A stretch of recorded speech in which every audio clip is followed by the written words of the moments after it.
Well, Bitcoin has gotten 50 trillion times more difficult to mine since it was formed. 50 trillion. Now, what is that telling you? Well, for the money to be sound, I have to cap the supply. And in order to cap the supply, I have to make it exponentially more difficult to create it. And human beings in this small corner of the world, Bitcoiners, who have been ignored, they figured out how to create 50 trillion times more work in those 14 years. That's what you're fighting against, and that's why commodities make awful money.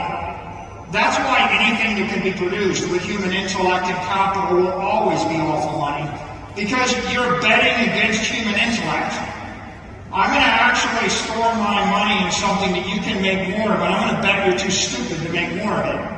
Okay, that's an awful bet. Somebody somewhere with less money than you has a lot of time on their hand to figure out how to get your money.